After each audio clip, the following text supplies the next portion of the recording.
Broadcasting live from the Zimmer Communications World Headquarters. This is Wake Up Mid-Missouri. Get ready, pal. Here's your host, Randy Tobler.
Wake Up Mid-Missouri, 93.9 The Eagle, 950 KWS. I'm John Marsh.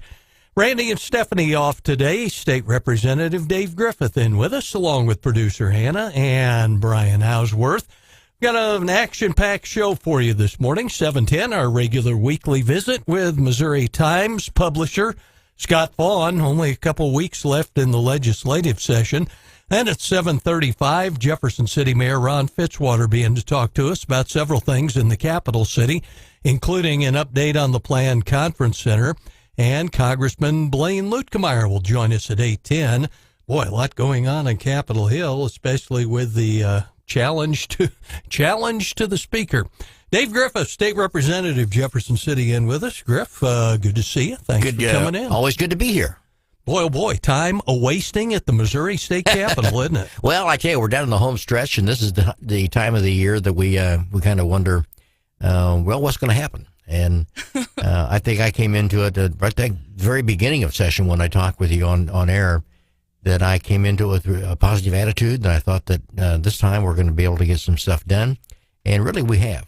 Up until this point, we've got some real good legislation that's been passed out of the House and sent over to the Senate. And actually, the Senate was doing some really good work over there.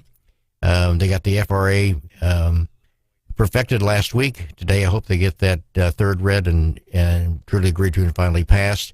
I'm not real sure the public really understands the value of that. I think that if we don't pass it, what happens? And I was on the drive in this morning. I was trying to think, was it Prop A or Prop B that passed that expanded Medicaid? But one of those did. And I remember Cody Smith standing up on the floor of the House and saying that if we expand Medicaid, there's no funding source for there. And anytime that we're going to add a new program or expand a program, there needs to be the funding that goes along with it. And if it wasn't for the FRA, if it wasn't for the $4.3 billion that comes from federal money, think about what we'd have to do in order to fund that. Programs would have to be cut. We'd have to look at alternative ways of funding. And not passing FRA was a really big deal. And so I'm glad they got that done. Now the next big hurdle is going to be the budget. That is a big budget. And I think FRA, and Stephanie gives us a hard time for using abbreviations and all, which is a federal reimbursement allowance, as Hannah knows. We're working on it. Yeah, we've all been kind of schooled in what it is and what it isn't. It's good to have Randy aboard because Randy kind of puts it in layman's terms where it's basically, yeah, it's a tax on the rural hospitals, but like you said, it guarantees that federal match, which is not insubstantial. And it's what, $4.5 billion with a B? Yes. Good morning, Hannah. How are you this morning? Good morning. Yeah. I think really trying to educate the public about why that's important and what that is. And so I know when I talk with the Missouri Hospital Association every year, that's the first thing they want to talk about is making sure the FRA gets passed. And so I'm glad that got done.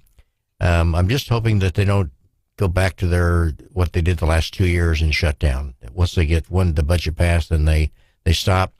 That's why we're trying to load up a bunch of House bills and Senate bills with priorities of our own, especially the veterans, of course, that I'm a big advocate for them. And so we've got a couple of vehicles that we've got to send over to try and get that done. So got our fingers crossed anyway. Well, we've seen Freedom Caucus, Chaos Caucus, whatever you want to call them. By any other name, they're still the caucus. Tie up work, I mean, literally from first day or second day of session on. And there's a lot of doubts at the Capitol that you guys might not be back for a special session come September. Well, it could be, and if they don't get the budget passed, we'll be back in June. So, I mean, we're looking at, that's, when we go there, John, I think that's the most important thing that we do for the entire year. If we don't get any other bill passed, we got to get the budget passed. And I think that people in Missouri can be proud that we have a balanced budget. And a lot of states can't say that. A lot of states are deficit spending, and we see what happens with them, like in Illinois and California. So we're definitely not one of those. But I think that getting the budget passed is something that we have to do, and we will do. But getting it done by the 17th at 6 p.m. Could be a challenge. David is one of those challenges, and I know in your time at the State House and all that you get it. That's the way it has to go. But boy, oh boy, it's been, like you said, the past few sessions. I mean, what was it, last session? We saw the Senate just throw their hands up, and they were out of there and ended the session before quitting time. Well, the last two sessions they've done that. So, I mean, I think 1 year they left, 2 years ago they left on Thursday. Last year I think they left on Wednesday or Thursday. We're there until 6 p.m. on the last day, and as the picture shows that we throw all of our papers up in the air. One thing I do want to tell the public is we do pick them back up again. So we don't don't leave them for the cleaning crew. No, we pick them up. So well, and John's sort of trademark question the last couple weeks when we have our state senators on has been, hey, do you think you guys are going to get it done in time? And everyone so far has said yes. I'm curious to see. We might have to pull the audio if that doesn't happen and say, hey, what happened, guys? Well, I have to admire them for at least admitting that there is an issue over there. And I think when you talk with a lot of the people that I know, I have a lot of conversations with Rusty Black, and Rusty's a Chillicothe boy, so we go back a long ways. And but you've got some really good people that are there, and I think that their heart's in the right place, and they want to try to get things done. There's just different protocols that happen in the Senate than there happen in the House, and I think with the PQ that we've got in the House, we can able to see if we can move stuff along without having an extended debate on it. I think that there's on the other side of the aisle, they may say, well, there's not enough debate that needs to happen.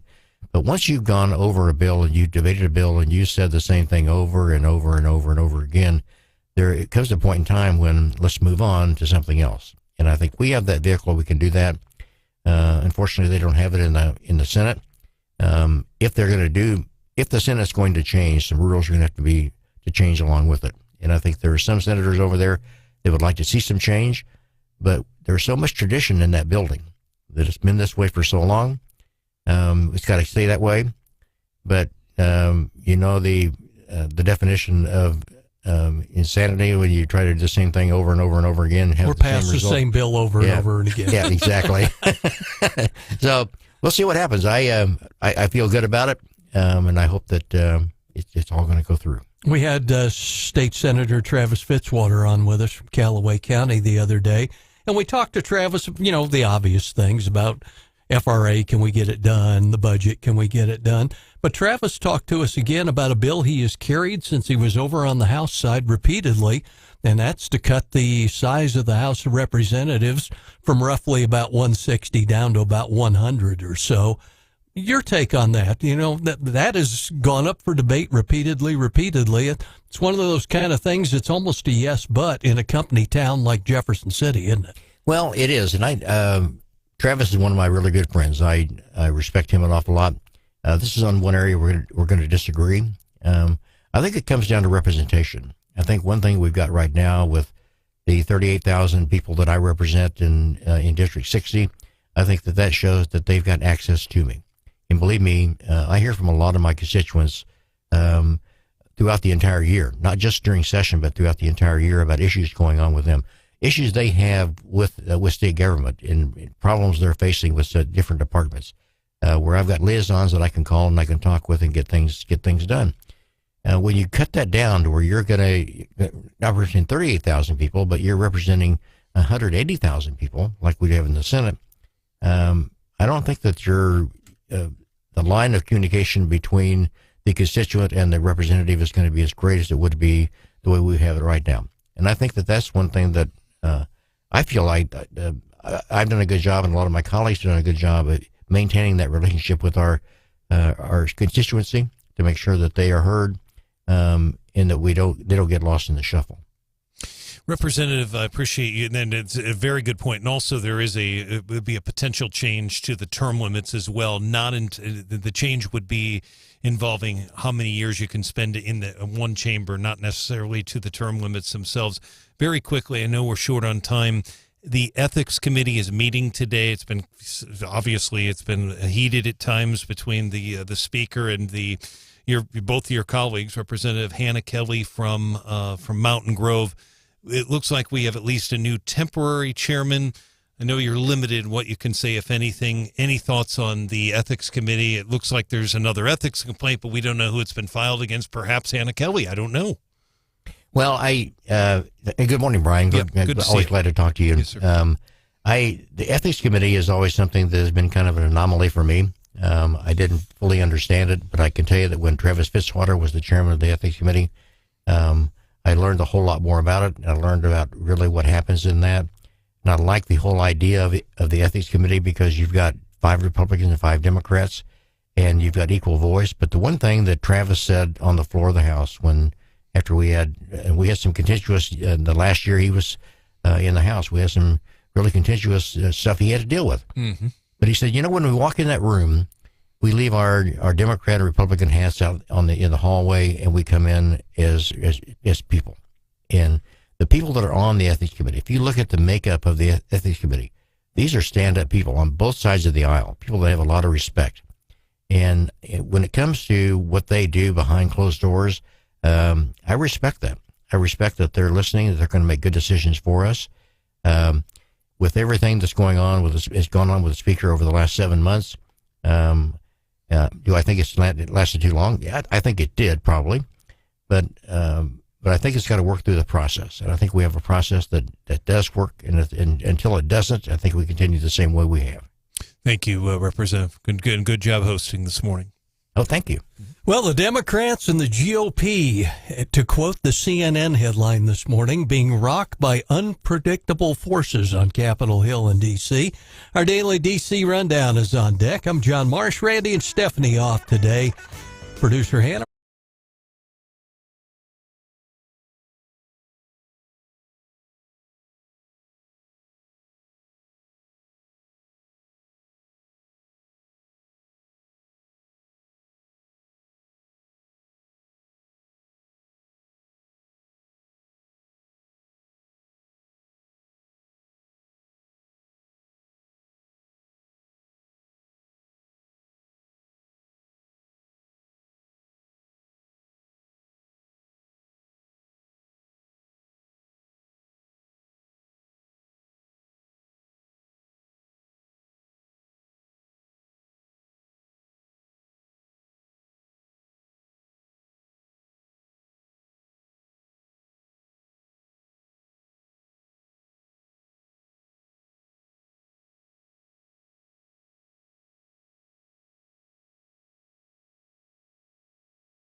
Marsh, Randy, Stephanie off today, but standing tall, producer Hannah, Brian Hauswirth, and State Representative Dave Griffith in with us as we check out our daily D.C. rundown. And I was joking with Dave earlier. I've been entertaining myself lately by pulling up CNN and reading some of the leads to their story. Yeah, but they're entertaining.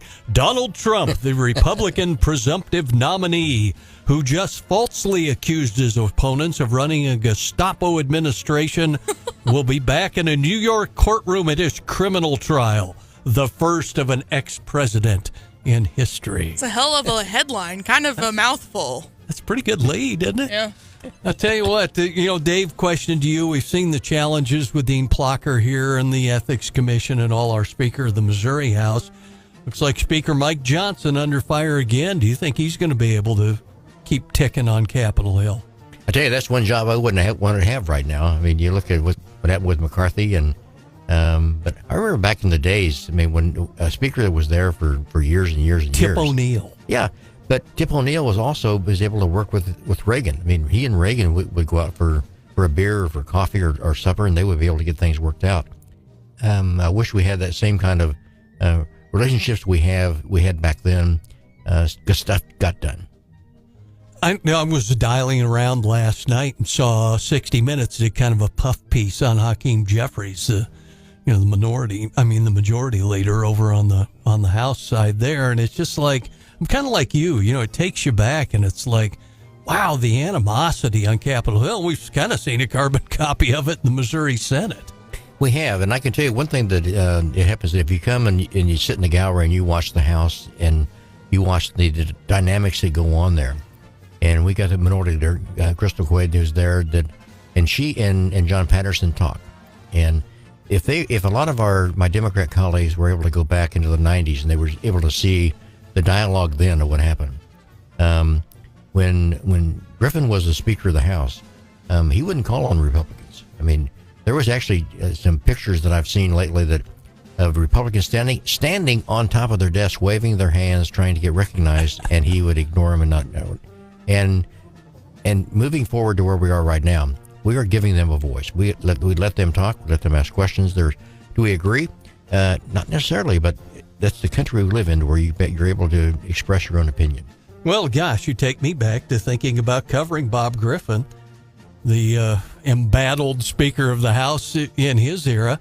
He didn't always see eye to eye with his Democratic colleagues. I know he and the Missouri Black Caucus bumped heads on a bunch of occasions. They really did, and I think that we lose sight of really the way it was then and the way it is now. And I think that is our system perfect? No, it's not. But I think we're able to at least have a dialogue that goes back and forth. I can tell you that, and I think I've said this before on air, but after my first year in the House, I was talking to a Rotary Club or a Kiwanis Club, and somebody asked me the question, so what was your biggest surprise? And I said, my biggest surprise, I think, was that we can be debating on the floor and we can be pointing fingers at each other. We don't call each other names, but we're talking very loudly. And we finish that discussion, the question's called, we vote, and then we go over and we shake hands and talk and hug each other. That's the way it is, and that's the way it should be. I like that, talking loudly. Well, the protocols with the gentleman and the gentle lady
bumping of heads and delaying tactics, not only just in the Senate. The House has had its share as well this year. But there have been some positives, and I know you're the ombudsman of sorts for, that may be the lieutenant governor's title, but I think Dave's been the ombudsman of sorts for many years of session over there for our veterans, and you've been successful in some of the veterans bills that you've paraded out this year. Really have. House Bill 1495 is the Missouri the veteran suicide bill that I've carried for the last 4 years. We got real close last year of crossing the finish line. This year it's over, and it got out of the House very quickly, passed 156 to 0. Got over to the Senate. It passed out of their committee. It's on the third read calendar right now, and 3 weeks ago, it was this close, John, this close to being truly agreed to and finally passed. And they took up the education bill, and so they laid it over. Last week at the governor's mansion when we had the barbecue, I sat next to Rusty Black, and I talked to him. I said, I don't want to talk business, but what are the chances? And he said, it's going to go. So we're going to get that through there. And really, we're talking about lives that can be saved through a lot of what the Missouri Veteran Commission can do as far as gathering data and looking at cause and effects of why suicide is happening so much among the veteran population in Missouri. The Operation Enduring Freedom, the Afghan Medal and Medallion, that's also over there. And that's going to be an ombudsman bill that the Senate's going to load up, I'm sure. I hope some of the stuff stays off of there, but there's if they load it up with what's on 912, with the exception of the foreign ownership, if that goes on there, it'll kill the bill. But I think if they leave that off, we got a good chance of that being passed. The bill that passed out of the House last week, 147 to 0 of mine, was the Deployment Custody Act for military that get deployed and they're divorced. The custody of their children can be protected through that particular bill. That was kind of an interesting bill. I remember when you explained it to us early on that it was, you wanted to have kind of codified in statute the rights of close family to that deployed service person. Well, what happens so often when you get your orders can come in and you've got 2 weeks. They say you're going to be out of here in 2 weeks. And if you're divorced and you've got joint custody with your children, trying to find a place for them to go can be a real challenge, especially with the court system. The way it's set up with this act that passed and is over in the Senate, there's some safeguards that are built in there that protect both parties, protect both exes. But the most important part of that bill is it protects the children. And I think that's one thing that was uppermost in our mind. But also those deployed, the last thing we want them worrying about when they're overseas or what's going on with their children. So if there's some contention between the two parties, and you want to set it up to where the grandma and grandpa can have joint custody, can have custody or visitation rights, or an aunt and uncle, or really a good friend, somebody that can be an advocate for you while you're being deployed, it takes all that burden off of your back, and you think somebody's got my back there, looking after me and looking after my kids as well. And some of the horror stories I heard, John, were just horrendous. I mean, with families, exes actually taking their kids and moving out of state and hiding their children. I mean, that's a reality, and that's wrong. So this corrects that. Talk to us about the whole funding issue. That it's been a big challenge for you, big challenge for the administrators at the Missouri Veterans Commission for years and years. Heck, Hal Dooley's years over at the Veterans Commission. Hal will tell you he faced the same uphill funding battles, and they continue. And you've worked hard to get them some adequate funding, but the bottom line is, bad things happen. I mean, worst case scenario, we could lose veterans' homes. We really could. It really goes back to 1994 when Governor Carnahan took money away from the Missouri Veterans Commission Foundation and used it for No Child Left Behind. When he did that, he made a promise to the commission that I'm going to return that money. Never has happened. So what we have now is one year to the next, we have to go to GR. We have to appropriate money for the Missouri Veteran Commission, the deferred maintenance programs that we've got with the homes. These homes are 20 years old, and some of them have still got the same HVAC in them that they had back then. Paul Kirchhoff and I talked with him not long ago, and he said he had to learn how to learn what the cooler system was really like so that he could help maneuver and try to figure out ways to get it fixed. So any business that you have out there they got a 5-year plan, so they can budget and know what's going to happen next year and the year after that, and that's not the case with the Missouri Veterans Commission. They can't plan on what's going to happen next year. They don't know if they're going to be able to meet budget this year. We were looking at the budget, one line item in the budget, and I'm not on budget. That's not my forte, but I can tell you that if I looked at a line on the budget and I saw a $6.3 million deficit that's been bracketed in red, that would have raised a red flag to me saying, why do we have a deficit? Why is this? And it seems like the idea of the adult use marijuana money was going to be the salvation for the commission, that money was going to be able to go directly, and they would have to use GR money. Wrong. I mean, you look at the amendment that was passed by the voters last year. There are causes that go from that tax that's going to go on adult use marijuana, and most of that is administrative costs. There's also the veterans' homes, but there's the expungement that goes in there. So there's 3 different causes that go in there. The Missouri Veterans Commission gets a very small percentage of that. So what they thought was going to be a $26 million windfall turns out to maybe it might be $5 million. So we're $20 million short of where we need to be in order to fund the programs that we have for the Missouri Veterans Commission in the next year. And what you alluded to as far as closing a home, that could be a real possibility. And we're not saying the sky's falling, but we're on life support right now. I can tell you that for sure. State Representative Dave Griffiths joins us this morning on Wake Up Mid-Missouri. Griff, I know, too, there was some talk at the State House of changing the status of who the Veterans Commission actually answers to as it stands now, which always seemed from the outside looking in kind of a strange fit. They answer to the Director of Public Safety, Sandy Karsten. Yeah, and I think a lot of us scratch our heads on that as to how that actually happened. I think we looked at what happened last year with the National Guard becoming their own department and coming out from underneath public safety. Sandy Karsten does a great job.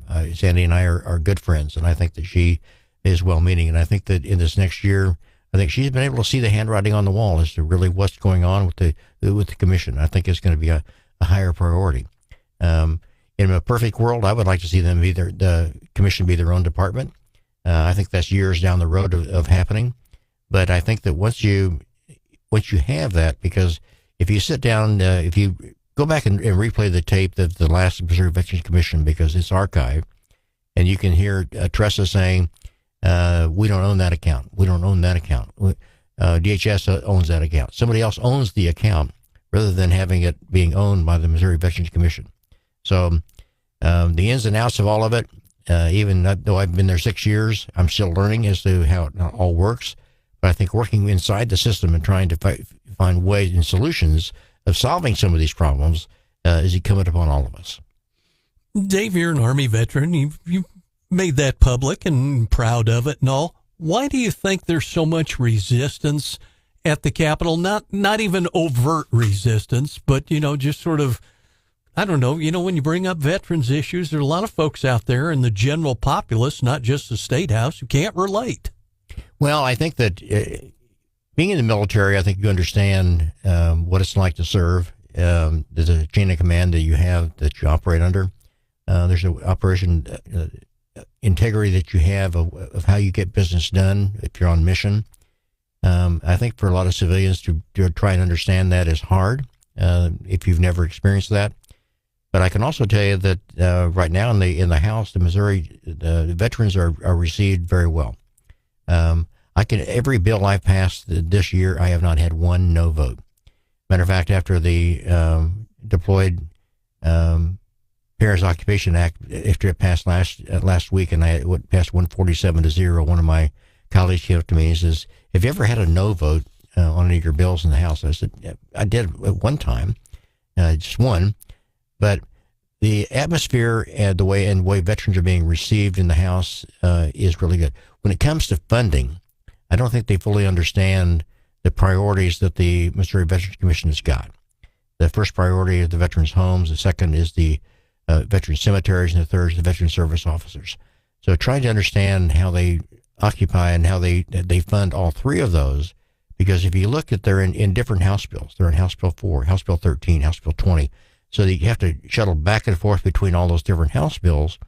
And when it comes to doing that, that's where it becomes confusing to me, and I think that's where it becomes confusing to a lot of my colleagues in the House as to why it's in separate buckets. And but that's the way the system runs now, and so that's what we need to try and work with.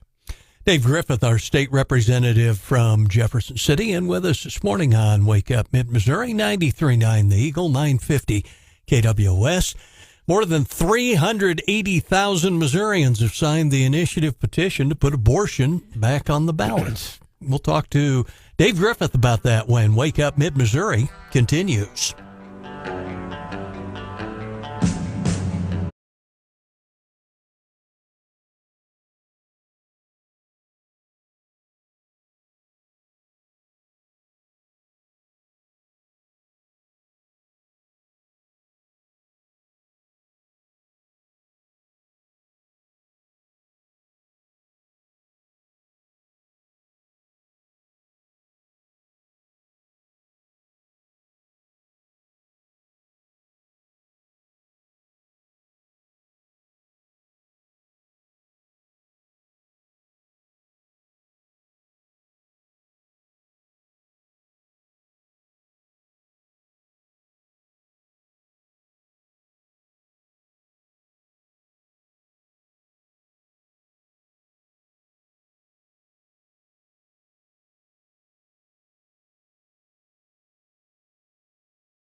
We're after the almost 400,000 signatures turned in by the abortion question folks made it to the Secretary of State's office, and now his folks get to go through those. But barring some unforeseen circumstances, it looks like you, the Missouri voter, will see an abortion issue on the ballot come November. Yeah, and it's really unfortunate that's going to happen. I've been pro-life all of my life, and I think that it's sad for me to see that Missouri has come to this point where we're going to change our Constitution once again. And I think when I was running for office, one thing that I was talked about with voters at the door was initiative petition reform is what can be done.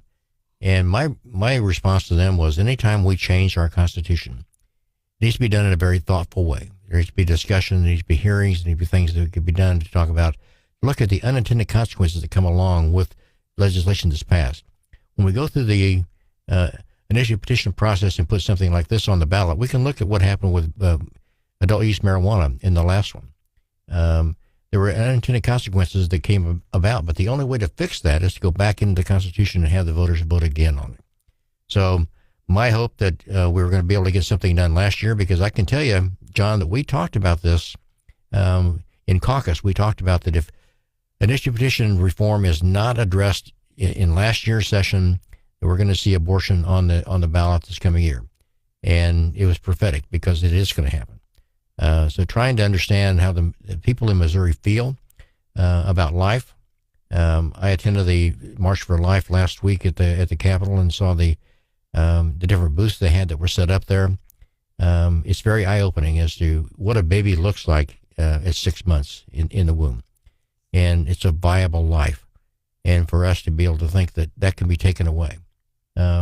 Representative Lewis, Ed Lewis, just had a granddaughter who was born a week and a half ago. And he was holding that baby, and he said, just look at this child. And imagine that 5 months ago or 4 months ago, they could have taken this away from our daughter. When it comes down to that in real life situations, I think it really strikes to me as something that is very sad that we're looking at that. But I think it's reality that seems to be the movement across the country when we have a certain number of people that can change. We have 6 million people, 6 million plus people in the state of Missouri. And you look at how 380,000 people and signatures can go in and change the will of 6 million people. For me, it's wrong, but it is what it is. Well, it's one of those things, and we've seen the polling all along since, 2022 when Roe v. Wade went off the books. And the polling out there, if you believe the polling, so there's a lot of support for some sort of legalized abortion, and not just for, medical emergencies and things like that. Well, and I think that there's a lot of people I talk to, a lot of my constituents I talk to, even some people that are very much pro-life, think that there should be some exceptions, that with incest and rape, those kind of situations that go above and beyond the health of the mother and the baby. I think it's open for discussion, but I think that that's something that with having put in the Constitution doesn't allow for that change. So I think that something we need to talk about. It's going to be interesting to see, when you figure with that many signatures collected, I'm going to say a slam dunk, but they had to survey, what's the rule, say 8% of the people in each congressional district in Missouri had to have the opportunity, they had to collect that amount of signatures and all. But boy, it sure sounds like it's going to show up on a November ballot, and presumably a presidential election, gubernatorial election and all. There'll be a lot of people to cast ballots at the polls. Well, and I think the collection of the signatures, I think that's one thing that's been talked about in the House in particular, as to how that's done and who it's being done by, and the process that goes into that. Many of these people that are collecting those signatures are being paid by the signature. So you got to wonder the dialogue that goes on between the signature taker and the person they're talking to about what's being said about what you're signing.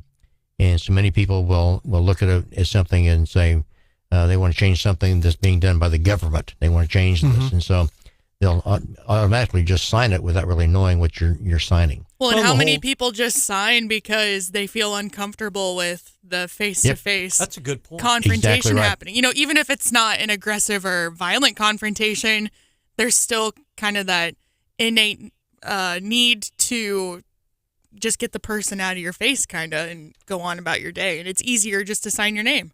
Well, exactly right. It's sort of like Randy has told us before about people, I don't know, sort of to the uninitiated, kind of misrepresenting what the ballot's all about. And because I know he said he quizzed one of them. They said, well, it's all about reproductive rights. And he was like, okay, reproductive rights. But Hannah, you're right in the fact that a lot of the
Mid-Missouri. Get ready, pal. Here's your host, Randy Tobler. Wake up Mid-Missouri 93.9 The Eagle, 950 KWS. I'm John Marsh. Randy and Stephanie both off today. Producer Hannah, Brian Hauswirth all along, as is State Representative Dave Griffith for another hour or so. Joining us on the live line, it must be Monday, and that means our good friend, Scott Faughn. Scott, good morning. Morning, fellas. How y'all doing today?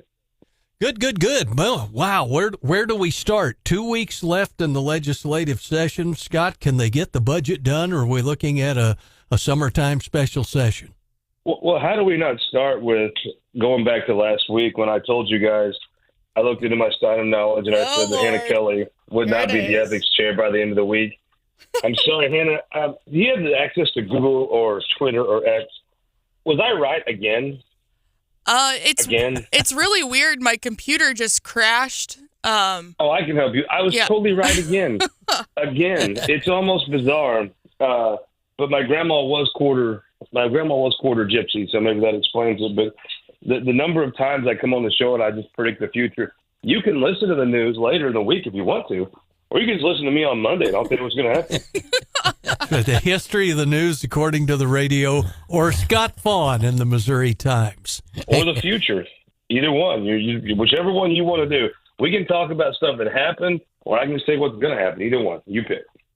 All right, Scott, so if you can predict the future, what's going to happen this week? Oh, I think you're going to know by 2 o'clock Monday. It's an old-fashioned, this is long past issues. It has nothing to do with any issues. It has to do with a leadership race 6 years ago. Some people lost. They've been ticked ever since. Some people won. They've been frustrated ever since with the folks they beat.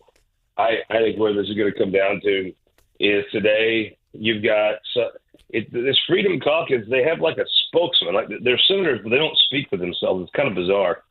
I don't know if they can't or they prefer it this way, or it's just a strange dynamic. But the person that speaks for the Freedom Caucus says they got this great deal. They accomplished so much with their 40-hour filibuster last week. Literally nobody else is saying that. So if they did get what they wanted, I assume the Senate today will go to IP reform. However, I don't see any, unless something's drastically changed, that happens. I think they go the third reading, the FRA, which would show that the filibuster literally did nothing. It was total waste of time, 100%. Now, if they go to the IP reform, then I guess you could say that what they were wanting, they got. But the thing that's neat about politics is there's a scoreboard. When Dave runs for office, they tally the votes up in August, and there's a scoreboard of how well he did. On this, there's a scoreboard for, was this just a waste of time for you to get attention, or did it actually amount to something? And you're going to tell at 2 o'clock. There's a scoreboard on the Missouri Senate website, maybe 2:30 to Senate time. Refresh that thing at 2:30, and you can see for yourself exactly what they got for it. I'm afraid it's going to be exactly nothing. So we'll see. It's going to be very interesting to see the fallout from this. My assumption is that was a huge waste of time last week, but we're going to know at 2:30. So that's a fun thing about it. After that, how do they react? They told everybody they got this great deal. If they have to just go do the FRA and the budget, they got boat raced.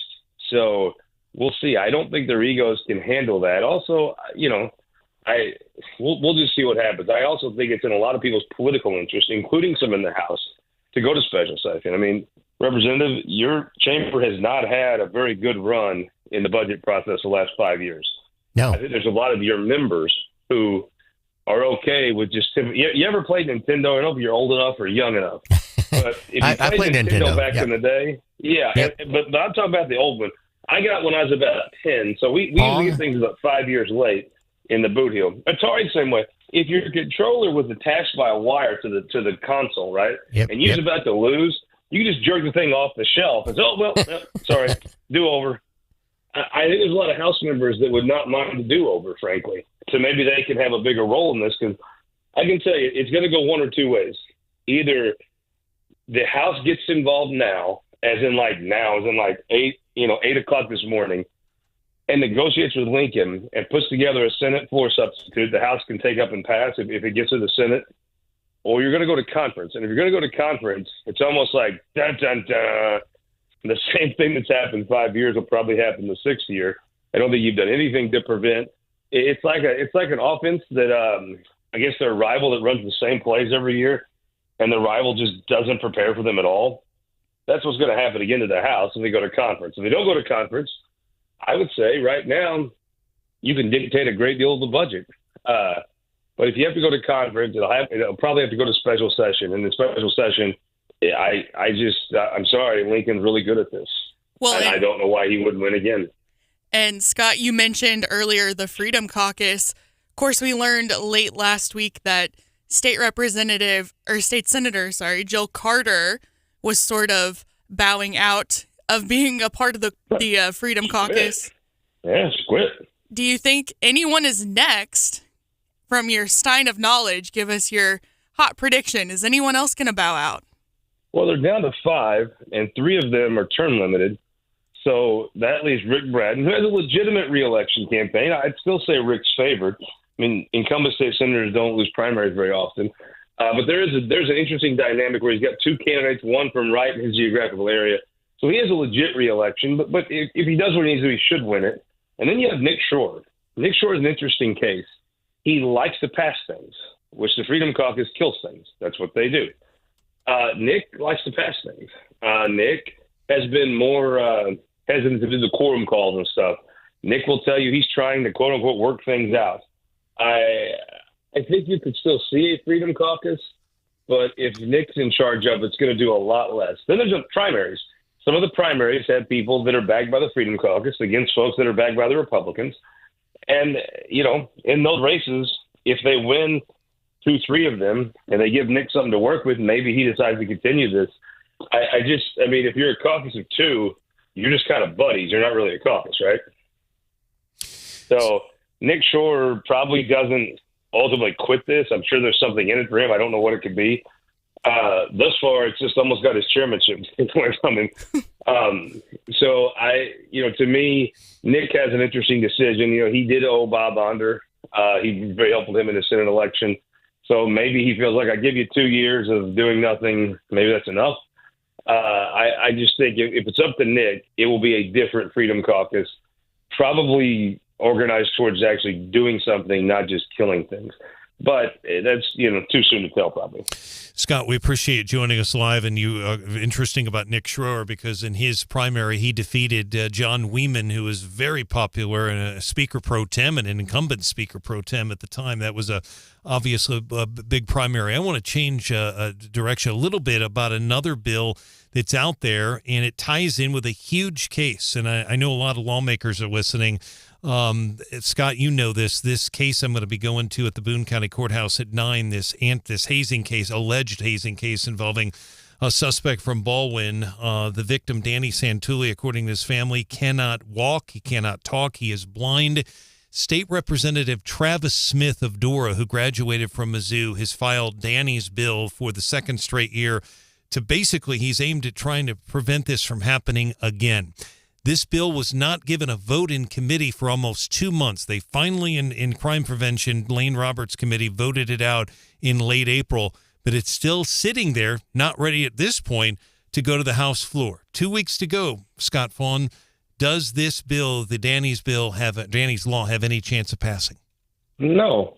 And I think if you ask most Republicans, they'd say, listen, this hate crime thing, I guess this bill is to make it doubly illegal to haze, right? Like if you get somebody hurt during a hazing, it's like twice as illegal as it would be if it wasn't during a hazing, right? It's not I would not characterize it like that, Scott, with all due respect. It essentially would prevent someone from being convicted of hazing if they're the first to call 911.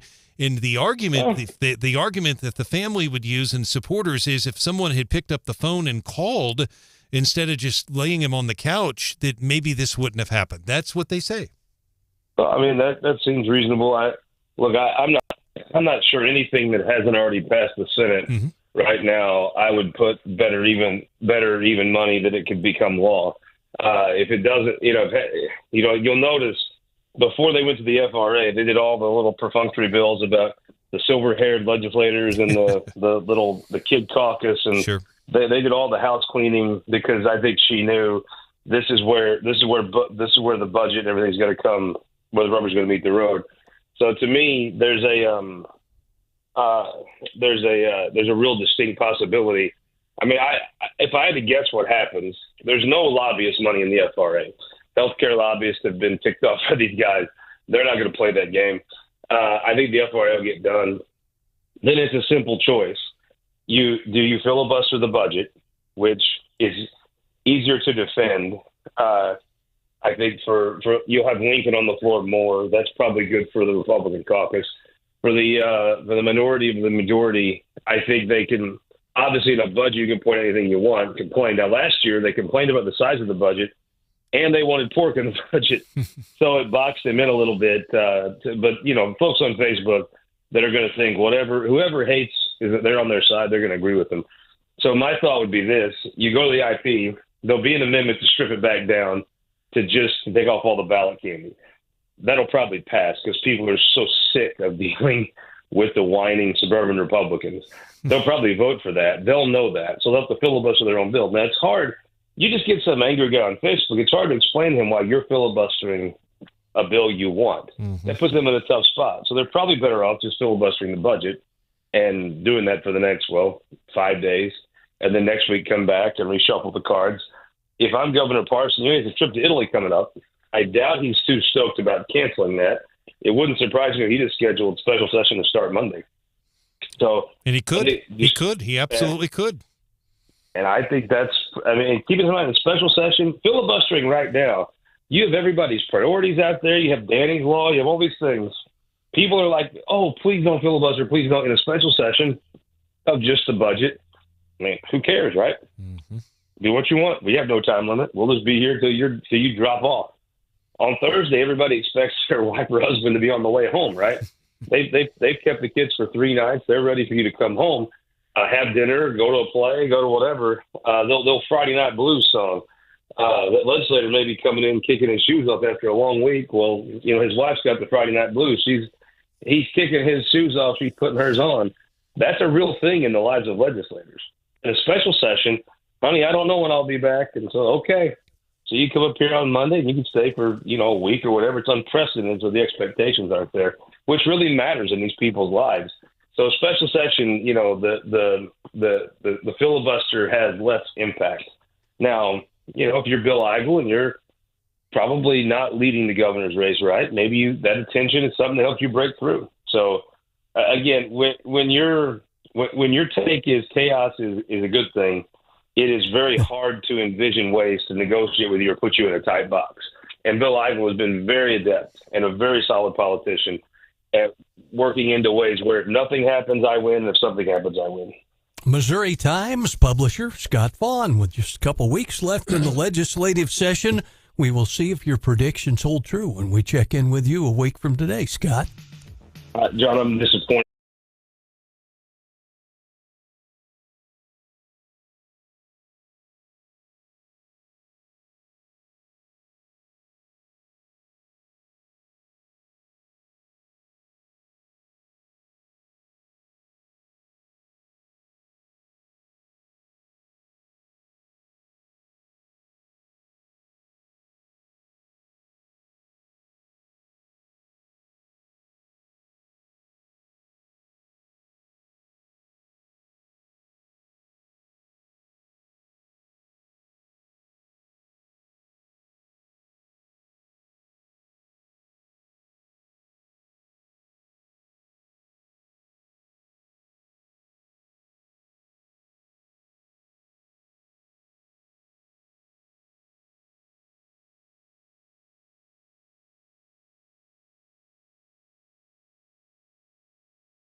on Representative Griffith. Okay, yeah. Anyone but us, right?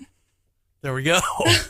No, recently I covered in What's Hot with Hannah that the man himself, Johnny Cash, was coming out with a new album. And basically it's songs that he had recorded before he passed away that never got released. Sort of like what Taylor Swift is doing with her From the Vault songs. And yes, I did just compare Taylor Swift to Johnny Cash. Kind of like Elvis has done for the last 30 years of his career. Yeah. They remastered songs that Johnny Cash had previously recorded, gave him a little bit of a modern spin, and they're going to be releasing those very soon. But now another classic country artist has thrown his hat in the ring, no pun intended. And it is, of course, Randy Travis, who, if you're not familiar with Randy Travis's story, he unfortunately suffered a very large, massive stroke back in 2013 and left him barely able to speak, much less sing. So we've kind of been robbed a little bit of hearing his voice over the last 10 plus years. And there's a new AI project. And of course, I'm talking about artificial intelligence, not the other AI. For our ag majors out there, right? Yes. But the company Warner is doing a little AI experiment, and they have taken old clips of Randy Travis's voice, and there is a surrogate country singer that they kind of merged the two audio clips, and Randy Travis basically has a new song out, and for the first time in a long time, we're getting to hear his music. So I'll bump out of that here in about a minute or so. I'll bump out with it, but it's pretty cool to get to hear his voice. And of course, it's not 100% his voice, but it's still neat to kind of relive some of the Randy Travis magic. It's kind of neat to see where it goes. You know, we can think back to the, for a while there, they were doing the video duets between, I think, Lisa Marie Presley and Elvis did one. And Yeah. we've seen some with some other country stars who were long. Oh, Hank Jr. and Hank Sr. did one and all, and this is sort of the next natural progression of that, I think. Well, and my husband follows this account on TikTok, and it's the same concept, but they take cartoon characters and have them sing, you know, songs that sound ridiculous in the cartoon character's voice. But, you know, there's a lot Like of talk. Alvin and the Chipmunks kind of a deal. Huh? Yeah. There's a lot of talk about artificial intelligence being bad and scary, and this kind of feels like a wholesome use for it. So I'm kind of excited to see where this goes. Well, maybe we can get Jefferson City Mayor Ron Fitzwater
West. I'm John Marsh. Randy and Stephanie off today. Producer Hannah, Brian Hauswirth in.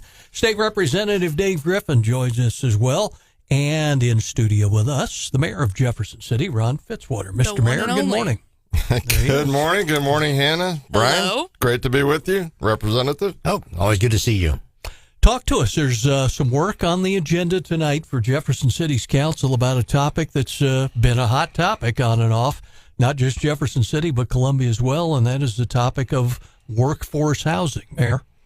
Absolutely. We've got 3 proposals on the agenda. When we come in a year ago, we indicated we were laser focused on housing for this community, but we were going to take a broad approach. We understand government housing is a key piece of getting us jump started, but government funded housing is not going to be the solution here. So, we have been very aggressively working at private sector developers also, but we do have our LIHTC project that was approved last December by the state commission. So we are beginning that. I talked to the developer at a meeting this past week, and I think they're looking at a September groundbreaking for that project, a little bit over a year time frame. So the final planning and zoning documents are on the agenda for tonight. There's a 10-plex right across the street from that, which is a private developer.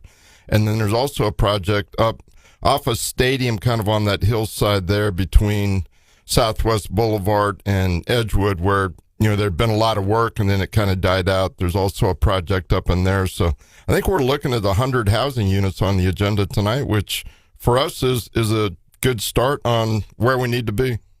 We've seen this be such an issue across mid-Missouri. We've seen the expansion of the plant in Eldon and all, and they were busing workers in literally from Callaway County, and challenges like that. It becomes a real issue when you don't have the housing available. Like we said, not just Jefferson City, but Columbia and the surrounding communities. And the tornado did Jefferson City no favors in that regard either, did it? Yeah, we're recovering from that, but yeah, it took out some housing stock. As we talk to employers, especially our 3 big employers, Unilever, Hitachi, and Scholastic, most of them say we could add jobs if we had places to put people. So we are very aggressively trying to look at a lot of different options. And, we suggest, if you have suggestions, please get them to us. But we're very aggressively working the private sector and still not trying to take anything off the table as far as government funded. Again, we had a LIHTC project approved last December. We're working with at least one developer now on a proposal that would be submitted to them for their December meeting, and we're hoping that we get that project as well. We restructured the one from 2023 to keep a little bit of the city disaster relief money available so that we could seed a second project this year. So that's what we're working on, and we're very optimistic that maybe we can get a second project. I think obviously the Simonson project, how's that coming along? It is slow but sure. They committed to the project. They committed to trying to get it buttoned up. It's a very aggressive team of individuals. They've got a number of projects in the city. They've got I think it's a 24-unit apartment complex on Marshall Street that they indicated to us that was a priority. They've got a couple of houses up in the Capitol Avenue area. Once they get those projects done, then their full attention will come to Simonson. The positive is, that we're going to hopefully be able to sell that, to keep that building and reconvert it into a new format, which would be housing. They would like to put a little bit of commercial space in there to generate some tax revenue, and I think that is holding the process a little bit. But they've committed over $1 million in buttoning up the roof, putting windows in, so we think they're committed to the project for the long term. Well, I know when they made a presentation to the chamber, it was a packed house there that day, because I think that's something that's really uppermost on all of our minds is what we're going to do with workforce development housing in the town. And I'm glad to see the council is addressing that. The LIHTC projects are always important, but I think trying to find affordable housing for our workforce is something that should be uppermost in our minds. Absolutely. And we've been working with Jefferson City Regional Economic Partnership, Luke Holtz-Nieder and Paul and Missy over there, and trying to, we'll get approached by individuals coming in and say, we want to build 15, 25, 30 houses, and then it just kind of disappears. So we're trying to, when people approach us, get a more aggressive stance on, all right, what are you trying to do? What steps do we need to get you through as quickly as possible, and try to make it as easy as possible for developers to get to that shovel in the ground phase. So we've got a number on the spreadsheet that have approached us that they're working with individually to see if we can jumpstart some of these activities. And as the city, I mean, we're going to have to invest some dollars to help some of the projects. We're looking at a potential annexation out on kind of the south side, the west side, with the extension of Wildwood. We've got a developer that wants to put 100 units in there if we can extend Wildwood. Of course, we always get approached by Mission Drive. Could we extend that up west? Because we've got developers and landowners up on the top. I mean, it's just a very expensive process to take it from 179 to the top of the hill. But if we got the right development up there, we would work with them as a city. I think what about the new dynamic on the council? We got some new council members on there, and how are they integrating and working together? Well, they haven't had their first full meeting. I mean, we had our organizational meeting last time. They'll have their first full meeting tonight. I think they're going to be great. I mean, they're good people, and we're trying to get all 10 of them, all 11 of us on the same page. We're not going to agree on everything, and I've said before that's a good thing. I mean, we ought to be looking at all options on the table before we make a decision. But they're very energetic. They're very dynamic. They ask good questions in committees, and trying to work with staff and Brian. So I think it's going to be good. They're good people. So I'm looking forward to working with them.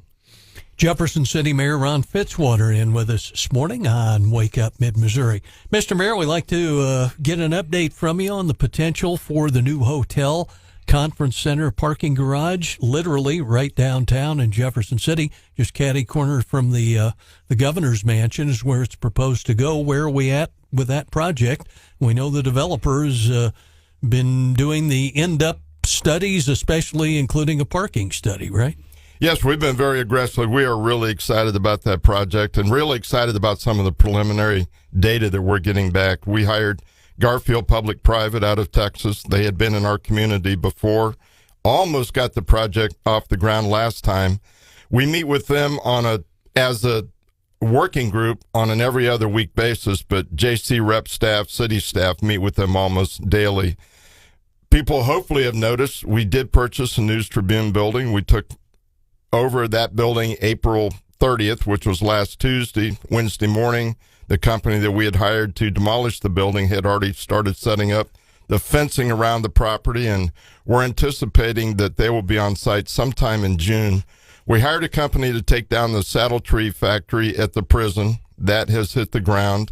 The state is going to utilize them to take down cell block 2, and then when they get done with cell block 2 on the old prison site, then they'll move to the News Tribune. So we're progressing. We are on time frames. The market analysis, the initial report is coming back very positive. We have not seen the finals, although we should see them maybe next week.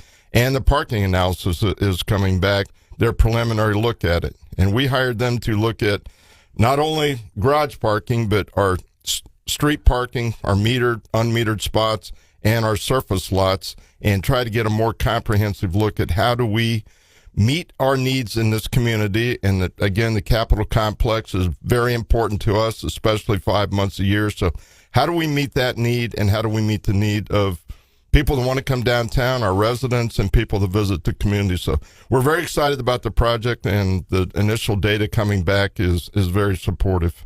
Mr. Mayor, in your line of work, it's no secret that you lobby for the Missouri Pharmacists Association. And from talking to your membership and other entities' members, are there the groups out there that would come to Jefferson City to do their conventions here and obviously deal with the state and all, or do they still prefer to go to the lake with all the golf courses and all that? What are you hearing from members of professional associations? The overall answer is groups want to come to Jefferson City. Like my group, there's no place to bring the pharmacists to Jefferson City. Now, it would be unrealistic to think they're going to come here every year. Most of us have a cycle of 2 or 3 spots that have worked very well for us, and we try to make it convenient for a group of our members each year. And then, if you rotate on a 2 or 3 year cycle. So everybody has that I've talked to, not I know there are groups out there, but the ones that I've talked to have said we would put Jefferson City in the rotation if you build a facility that can handle us.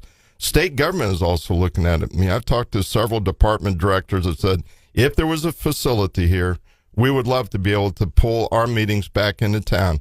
Now, not everything they do, but some of the more routine meetings, the directors say, I'd much rather sleep in my own bed than go to a hotel at the lake, because most of us, I mean, the first time you look at it and say, wow, that's a vacation at the lake, and we very quickly find out that you're working from the time you get there to the time you leave. It's not a vacation. It's just packing a suitcase and going someplace else. So it's going to be utilized, and I think the data that they're getting back was even more positive than what they anticipated. So you may see the size of the hotel that's recommended larger than what we even anticipated. I guess the stock question we always ask you when you come in, and we're about out of time on this segment, Mayor, the homeless challenges, they continue. I know you gave us some anecdotal stories about people having some issues right outside your building and having to keep doors locked and all. Is there a short-term solution? I think the short-term solution is the groups that are enabling them have got to take a new look at how they're going about. They're not helping the individuals. They're actually making the problem worse. One of the churches on Monroe or on Adams Street finally had to implement some new policies. The library has had to go back to their code of conduct policies and enforce it because of the problems. So what I would say is the enabling groups have got to rethink their strategies on how they help individuals. I talk to Chief Wilde all the time about it, and he just reemphasizes the fact that many of these people do not want to be helped. They want to be left alone. So if you provide their daily needs, they're on our streets. So we've got to figure out a better solution. They don't want to go to shelters. They don't want us to provide those kind of services. The police department does have a mental health professional on staff, and that individual has been very good in starting to chip away, but we've got a huge problem. But the bottom line is we are working on it, getting ready to put together probably a small task force of professionals. That's been my style. Let's identify a problem, get the right people at the table, get city government out of the way, and let's try to solve the issue. And we'll attack this issue the same as we do all of them. Get the professionals in with some advice for us. Jefferson City Mayor Ron Fitzwater this morning with us on Wake Up Mid-Missouri. Mr. Mayor, as always, we appreciate your update. Well, I appreciate the opportunity to be here. Hannah,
her bedroom. For months, little Sailor told Mom she could hear something, but class chalked it up to the stress of a new baby sister in the house. But she and her husband deployed Monster Spray, distilled water from the ironing board, and pretended to look for the monsters. But finally, class said, okay, we'll call in a pest control guy, who went into Sailor's room with a thermal camera and said it lit up like Christmas. Said it was floor to ceiling behind Sailor's wall, a 100-pound honeycomb, and 50,000 bees. My. They had to call in a beekeeper, not before the bees had done tens of thousands of dollars in damage. It's been like a nightmare, so when the kids say there are a boogeyman in the walls, maybe, Dave, pay attention to them, right? How much honey did you get out of that? I don't know. Out of a 100-pound honeycomb, that's probably a bunch. Oh, I would think. Well, and that's got to be the worst feeling as a parent, right? Like, you're going, yeah, okay, kid, there's something in the walls. Yeah, we'll take care of it with this make-believe spray. And then turns out there actually was something. 100-pound honeycomb and 50,000 bees. Anybody's been, I know Randy has beehives and all, but man, imagine that many bees. Well, and last week, of course, a beekeeper went viral because he rescued the Arizona Diamondbacks from their game delay. He's even got his own rookie card now. Did you see that? I didn't, but I am not surprised. It's pretty cool. Well, Dave, straight ahead, we're watching, and your time in the Army, watching Israel's military now doing the PSYOPs routine, dropping leaflets and broadcasts to 100,000 residents of Rafah to evacuate immediately. And seems if you believe it behind the scenes, sure sounds like our Secretary of State and company are trying to kind of get, I don't know, a little heavy-handed with the Israelis, and that doesn't generally play real well with that crowd. No, it really doesn't. It's really kind of frustrating for me, and I think for a lot of us to see the allies that we had with Israel and how they stood with us during 9/11 and during all the times we were in Afghanistan, and now for us to abandon them the way we are, I think is wrong on so many levels. And I think that what we're seeing here in our country, and I agree that people need to have the right to assemble. They need to have the right to protest. But I think it comes to a certain point when you got to think that, there seems to be more behind this than what we're seeing. I've kind of taken a step back to look at it to see the organization behind these. There seems to be a plan that they have. So professional organizers who have no relationship to a lot of the kids or the campuses that they're protesting on. No, and you look at from the parent side. The parents are paying all this money. What was it, I think $91,000 in Columbia for a student to go there, and for them to have this happen. I mean, it's come to a level where I think somebody needs to step in and do something. Well, and how many of the college kids protesting even fully understand exactly why they're protesting? Yeah, and now they're asking for food reparations. So, yes. Yeah. So you'll see what happens. Well, we've got Congressman Blaine Luetkemeyer just ahead and all. He has served on some of the committees that deal with these very issues on Capitol Hill. The congressman who says he's not going to run for re-election, but it's interesting to get Blaine's take on it, too. And it is, like you said, we're even some of the liberal media seeing the news stories coming out when they interview some of these individuals.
Morning, John. Great to be with you again. Talk to us. Could you weigh in on what you're hearing on Capitol Hill that you can talk to us about, and what we're hearing from the State Department and the Israelis?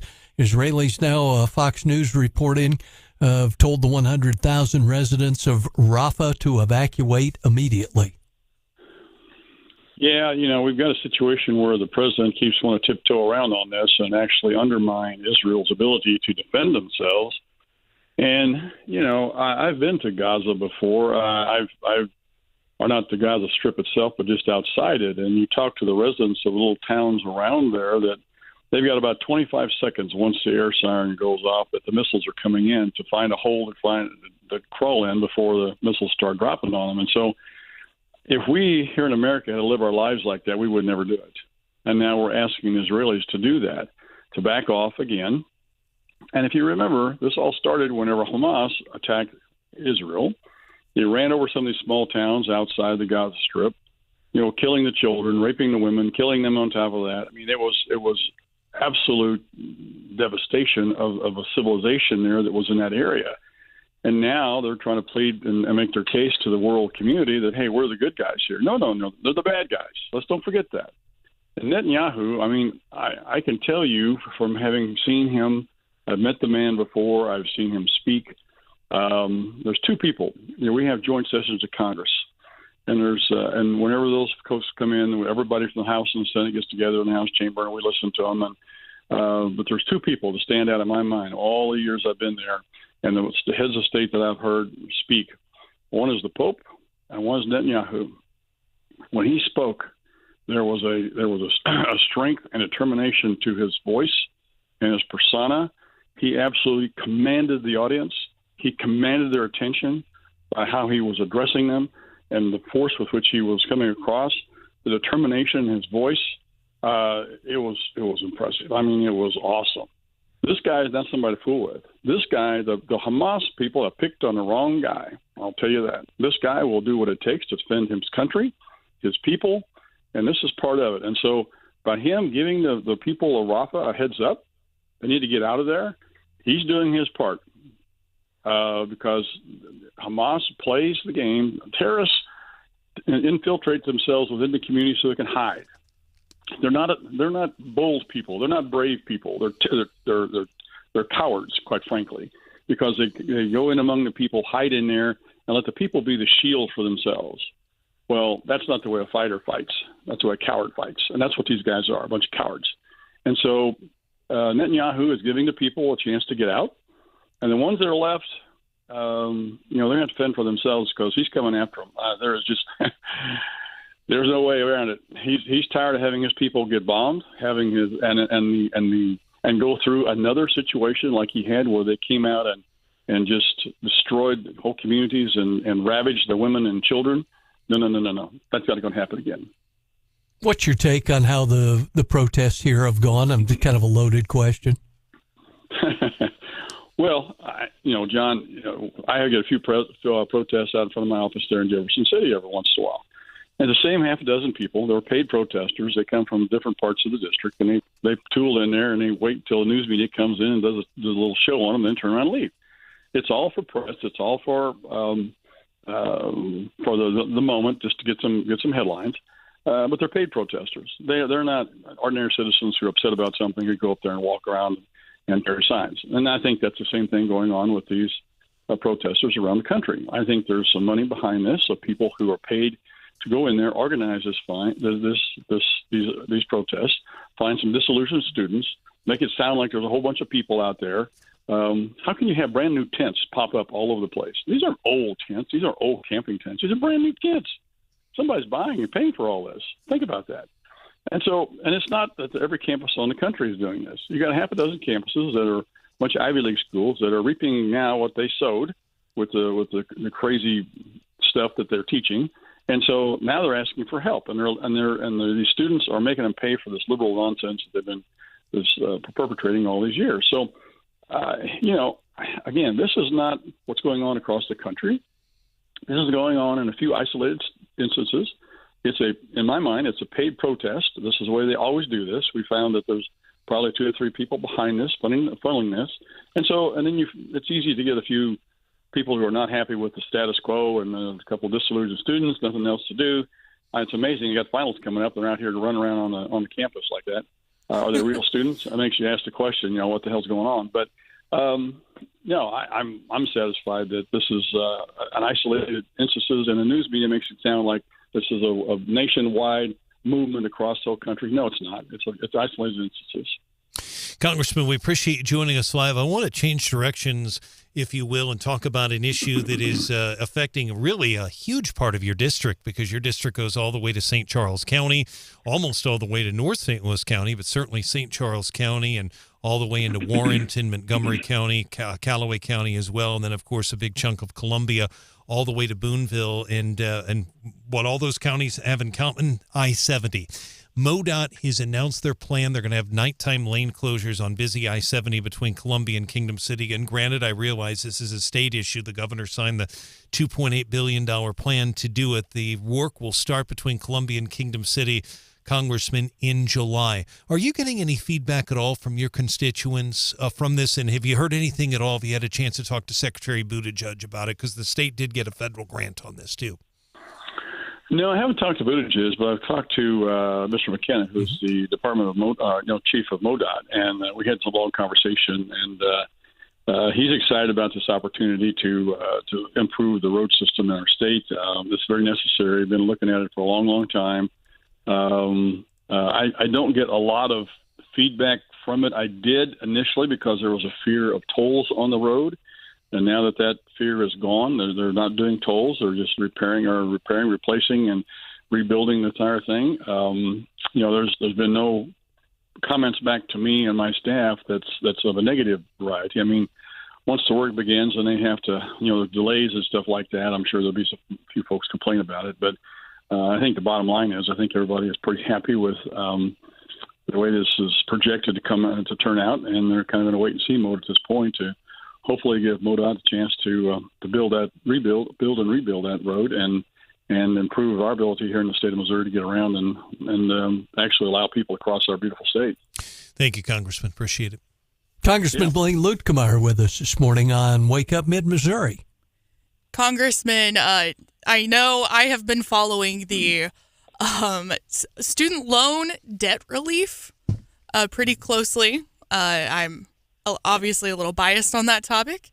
And it seems like the president is able to keep squeaking out, a couple billion in loan forgiveness here and there, even though he wasn't able to get the widespread loan forgiveness figured out and passed and approved. But how are things looking with that? Is that still an evolving issue, or do I need to quit holding my breath? I would quit holding your breath, Anna. Oh, man. Sorry to tell you. No, what's happening is, and I told everybody after the election 2 years ago that when the Republicans took over the House, I said, look, the administration can only legislate some of this nonsense. They're going to have to do it through they have to do legislation by regulation now. And this is what they're doing. They go out and they reinterpret rules, they reinterpret regulations, reinterpret laws to be able to allow themselves to do what they want to do. Now, they don't have the legal authority to do this. I mean, as we already found out, they tried this and they went to Supreme Court. Supreme Court, no, you can't reinterpret that law. The law is the law. It says what you can do, and it doesn't say, that you can do anything you want to do. It says you can do only certain things, and that's it, period. And so what these guys are doing is, again, reinterpreting another rule, another law to give themselves the authority to be able to do this. And it's still wrong. It's still not right. I get a lot of people call me and say, hey, they're doing it again. Yeah, they're challenging the different groups to take it to court again because they can.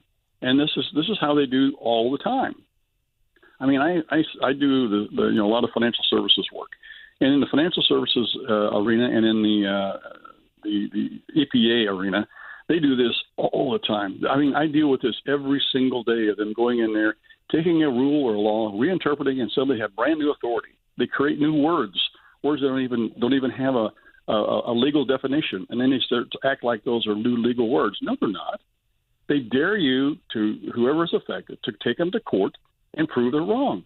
And so, in the meantime, a lot of times what they're doing is you have to change your business model or your lifestyle or your industry has to make changes in order to be able to comply until the rule is adjudicated by the courts. And so even if they lose, they still win because they've actually changed the way you do business.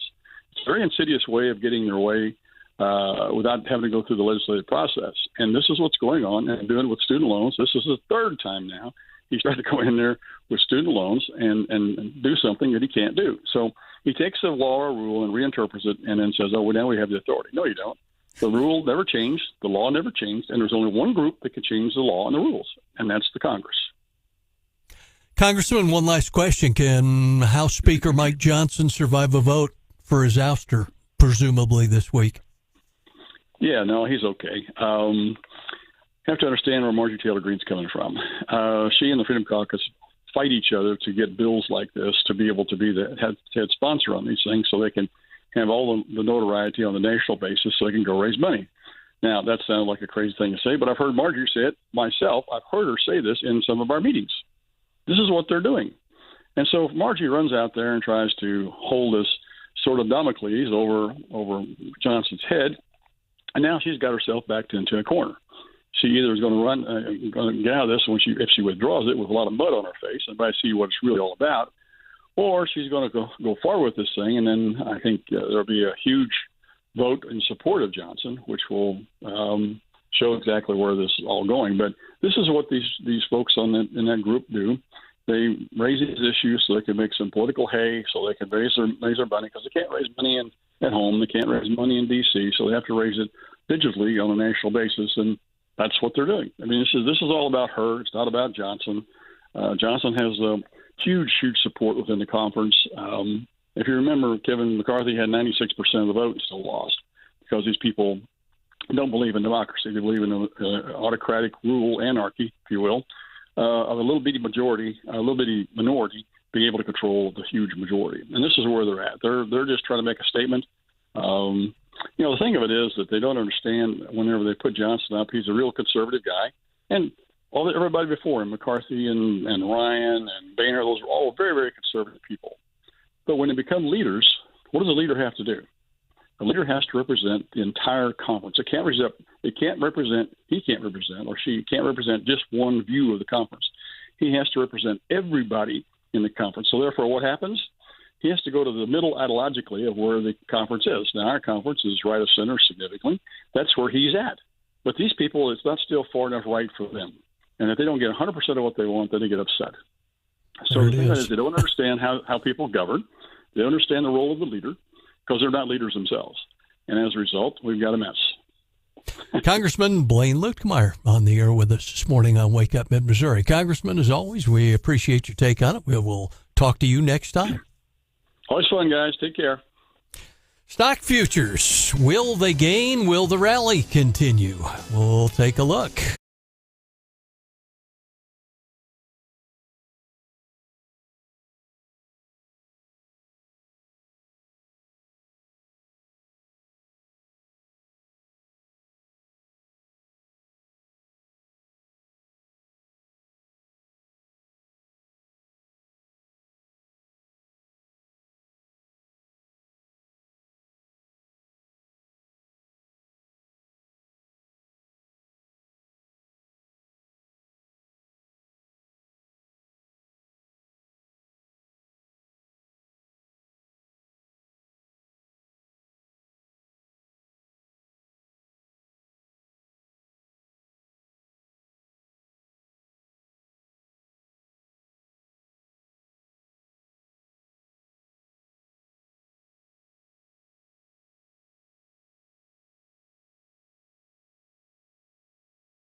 It looks set to build on end-of-week surge from last week, and the softer-than-expected jobs report that kind of helped to, I guess some would say, spur bets toward an earlier rate cut from the Fed.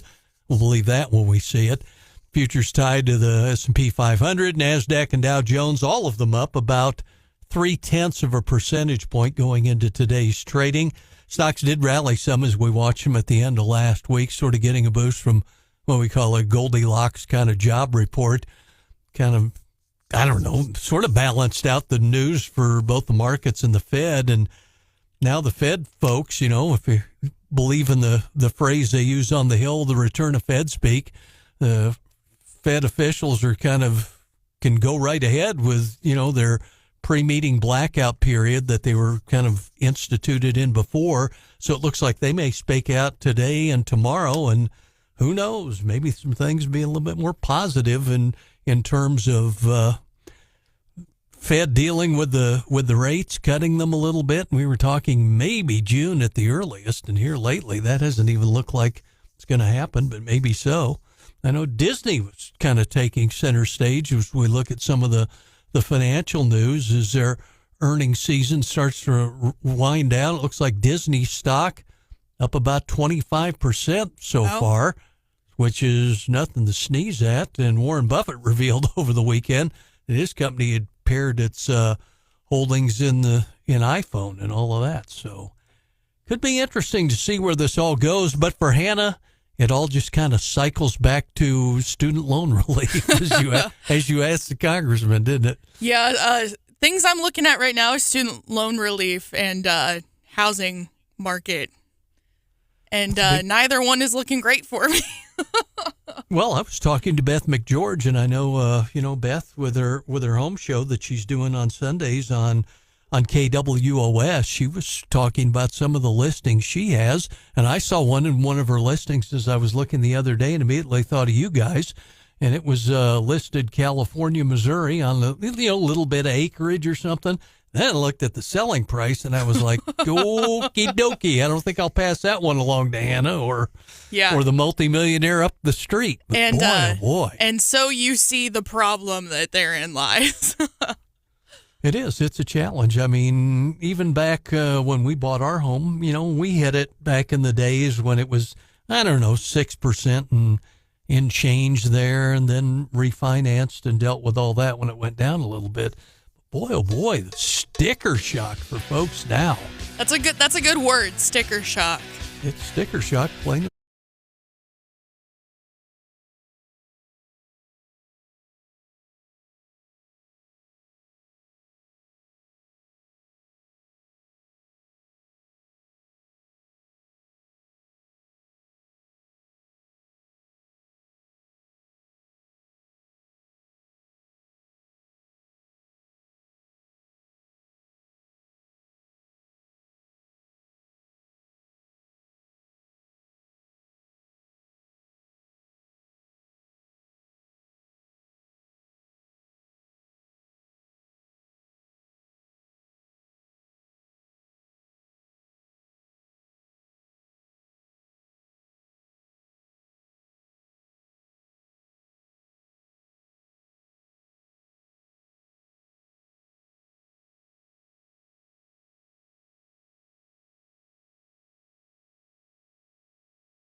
go deal with some of the hazing incident stories that are still in the courtroom. Producer Hannah is along with us this morning, and Hannah, looks like we could be in for another round of severe weather, a couple rounds of severe weather this week, if you believe rather, or blame, as the case may be, our ABC 17 Storm Track Weather Alert team. They are issuing a weather alert day already for today for the risk of severe storms tonight into Tuesday. They say high winds, few tornadoes possible with a heavy line of storms that may track in late tonight. But they do say our area should stay relatively quiet until late tonight. Best chance for this round of severe weather, though, is west over towards Kansas, tracking into Kansas City, then coming into our area late tonight. But now we're looking at Wednesday for the day with the highest potential of widespread severe weather across the area. And this one includes possibility of hail, baseball size, 2 inches in diameter, winds 70 miles per hour, and isolated strong tornadoes. So, well, we've got a slight chance tonight. Wednesday looks a whole lot worse, and they're talking about that being a late afternoon, early to mid-evening storm rolling in on us right at the wrong time. You know, I'm glad that we're getting some rain. I'm sure the farmers out there listening probably agree with me. But I don't understand why in Missouri we either go weeks with no rain or we get torrential downpours for a week. Global warming, of course. Why can't we spread that out a little bit? I think that'd be a little more feasible for the farmers, but whatever, Mother Nature. Yeah, and that's one of those kind of deals, when we talk to friends and family who farm, and have had a rough couple years, maybe even 3, with trying, spending their life fortune trying to buy hay from southern Arkansas for so many folks around here. And now we're seeing a line of storms. And I even talked to some of the implement guys. The implement guys, are saying, well, when there's a drought, nobody's cutting any hay. It's kind of hard to sell mowers and balers and rakes and tractors and all that kind of stuff. Definitely a domino effect, not to, use a media cliche, but domino effect for sure, and it affects a lot more of the system than I think folks realize. You don't believe that? Go look at beef prices, right? Yeah.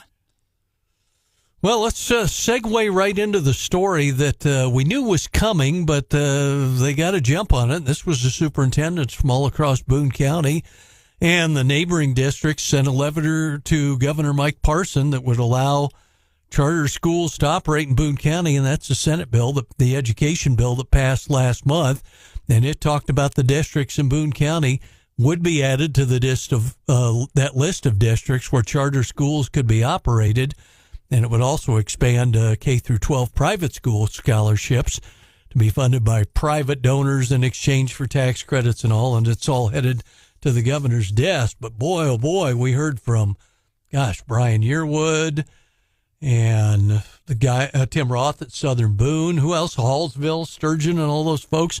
They all weighed in wanting no part of this whole charter school angle, didn't they? Yeah, and several of the schools you mentioned signed on to the letter. We got Fayette, Hallsville, Harrisburg, North Callaway, Sturgeon, and Southern Boone. With the letter focusing really on Boone County. Of course, a couple of those schools aren't in Boone County, but I was proud to see that my Centralia Panthers had not signed on to this letter.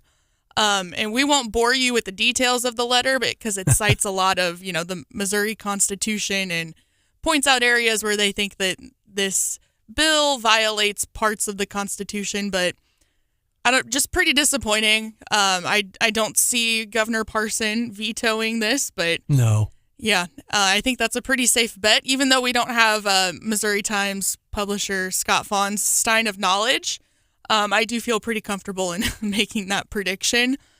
But it's disappointing. I think this is a great opportunity for the public school system in the state, really, but especially in Columbia, to try to step up their game. We've been pretty critical of CPS on this show for many years now, and what a great opportunity to reevaluate, step up your game, and try to be more appealing to parents. Well, this isn't the first letter that they've put together either. The superintendents did another one a couple months ago, which basically, I know the Columbia Public School officials, Superintendent Yearwood et al. Were the ones who were saying, well, there's $10-15 million potential loss for public schools in Boone County if they're forced to take on all the parameters of this bill, and especially the charter school angle. And we've heard some of the supporters of the charter schools, which, up the way it is statutorily in Missouri, those are only in the St. Louis, Kansas City area. But we've had a lot of proponents say this could be a real fix for challenged districts. Yeah, and I admire the school districts that are embracing this new challenge because, again, I think it's a great opportunity to try something new and see what works. Obviously, it's going to be a transitional period for all of the school districts, likely, in the state, but I think this is positive. Well, I think the whole angle, too, that zeroed in for a lot of members of the Wake Up Mid-Missouri family was a lot of folks out there who homeschool. Mm-hmm. The whole angle of the tax credits, because this is something that's been asked about for decades at the Capitol, the whole school voucher angle, whether you handle it through tax credits from a third party or tax credits on your income taxes and all. It seemed like a kind of a logical fix, and it's been, as somebody who's watched that whole school voucher issue at the Capitol, it's kind of ebbed and flowed to see support drifted from one group to another, and it was something the Catholic Conference carried as one of their bills for many years over there.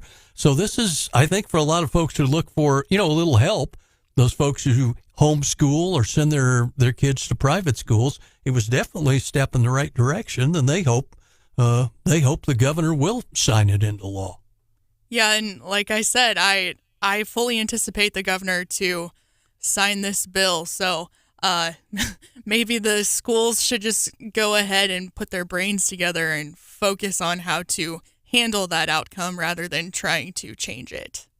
Well, they've been trying. They've, if you're them, you give them credit, I guess, for staying ahead of the game, because it's, I don't know, been a real challenge out there for many years at the State House, and this looked like as logical a solution as anything they've come up with in recent years. Well, and I mean, obviously, I'm not a parent yet. I don't have kids in school, but I know during COVID, it kind of seemed like COVID was the thing that really got folks focused on this. Parents were having to sort of homeschool their kids unexpectedly. Sort of like Stephanie likes to tell her horror stories about it. She says, I feel comfortable in the courtroom. I did not feel comfortable in the classroom where my kids were the enrollees. Yes. And for a lot of parents, they were seeing what their kids were being taught really for the first time, sort of up close and personal with their education. And that opened a lot of parents' eyes. And I think that was kind of the major catalyst for this bill coming to fruition, 4 years after the pandemic. How about a segue into another education story that was kind of entertaining, that the police actually had to arrest several University of Missouri students at the end of last week, but not for protesting, just for being I think what was the number one, minors in possession, because it was, what we used to call in that era, skip day. They now call it stop day on the university campus. Yeah, I think the politically correct term is reading day. Reading day, yeah, correct. Which, there was a whole lot of reading going on the side of a beer can, maybe. Yeah. I think the headline that I saw about this said dozens were arrested, which, yikes. Shout out to MUPD for a busy day. But yeah, stop day, reading day, whatever you want to call it. It's where they get the Friday before finals week off from class. And the whole purpose is that you're supposed to get some R&R and you do some studying before finals week. However, it's kind of theoretically speaking. Yes, it's kind of evolved into a day for darties, which, if you're unfamiliar, is day partying. That's it. So I never partook when I was on Mizzou's campus, but definitely heard lots of tales from my roommates about darty season and stop day. Well, it was one of those deals, too, back in the day. It was kind of, I hear, sort of instituted in Greektown, who sort of took the lead on it. And then it kind of moved to, off-campus private housing and all. And it was interesting because I was watching ABC 17 last night, and they had some really good video of some of the reasonably hungover-looking college kids out in the lawn picking up beer cans and wine bottles and everything else. But it's, I know Christian Basie, spokesman for the university, said, there were a few kids who were arrested, the vast majority of them for minor possession of alcohol. But he did say, it went pretty well and all, and could be worse. But, you give kids time off for finals, to study for finals. It generally, the vast majority of it doesn't work out that way. Right. It's a very nice gesture, but certainly not one that many utilize the benefits of. I know they were saying over on East Campus, though, that there was a lot of traffic, and pedestrians, as kids would like to do. They kind of wander out, kind of slow traffic down to a crawl and all that. Oh, That's kind of the entertaining part of it, if we have assumed control. Well, there was a joke when I was on campus. And because, of course, if you've ever tried to drive around a college campus, and I don't think this is just in Columbia, I think this is probably most college campuses, students don't really look both ways before they cross the street. On a good day, while they're sober. Yeah. And the joke when I was a student was always that if you were to get hit by a car, you didn't have to worry about tuition. And you can do with that information, you can take that a couple different ways. If you survive is the next part of that story, right? Well, I mean, if you don't, you still don't have to worry about tuition. That's good, yeah. So kind of some dark humor, but that was always the mindset when I was on campus. I'm sure it hasn't changed. And a lot of these students walk around with headphones on as well. Yeah. So good luck trying to give them a piece of your mind. And anybody who's tried to even drive during a regular day over on East Campus around University and Wilson and all that, try going down those streets with just students going from class to class and all. Let's see where it all ends up. We have some leftovers waiting in the wings. A couple things going on over the weekend. One of them even over at the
Hey, Randy's saving that. Don't mess with it. That's right. It's not 8 days old yet, is it? A patient at the University of Missouri Psych Center, according to our news partner, ABC 17, charged with assault after he allegedly tried to smother a sleeping patient with a pillow. KMIZ crew reports that Cody Hall was charged on Friday. And this was an issue, according to university police. They were called out to the hospital just before 1 a.m. one day last month. Staff told law officers that Hall had tried to smother another patient in their sleep. And Hall allegedly told investigators that the victim had been saying things, but not trying to smother the victim. But the victim told staffers that he woke up while Hall was trying to smother him with a pillow. He was able to push him away, and then the victim hit his head. And I think for folks, if you're like me, it reminds you of the old Jack Nicholson movie, the famous Oscar-winning movie called One Flew Over the Cuckoo's Nest, where kind of eerily at the end of the movie, the big guy, Jack Nicholson, ended up being smothered to death by the guy with a pillow. So, wow. I guarantee a lot of people who read that might remember that old movie. Kind of taken back by this story. It's kind of scary. Yeah, certainly glad that this guy was not successful, because how terrible. Yeah, but for those of us out there who remember One Flew Over the Cuckoo's Nest, it's like, wow. I was over at the Capitol this weekend before we went to Shelby Fest in downtown Jefferson City for the Missouri Law Enforcement Memorial Services, where 4 officers were honored this year. Ceremonies at the Capitol. And put on the memorial. Detective Sergeant Mason Griffith, the one our Wake Up Mid-Missouri family members might remember. He was with the Herman Police Department, remembered for his bravery back on March 12th of last year when he was fatally shot at a Casey's convenience store there. His partner on the Herman Police Department was also shot and gravely wounded, but he has survived. And the shooter facing capital murder charges in that case. So some big ones. It was kind of a tearjerker event over there at the state capitol Saturday. The dome was lit up over the weekend. Yeah, that was cool. Blue, right? Correct. Yeah. I saw lots of photos of that. Over the weekend, it was also International Firefighters Day. So, of course, I'm a little biased to firefighters. But that was fun. Aren't we all? Right? We didn't really get a chance to get into this today. Maybe when Steph and Randy are back tomorrow, we can dig into it. But did you hear about the chaos that ensued down in Springfield over the weekend at the state GOP convention?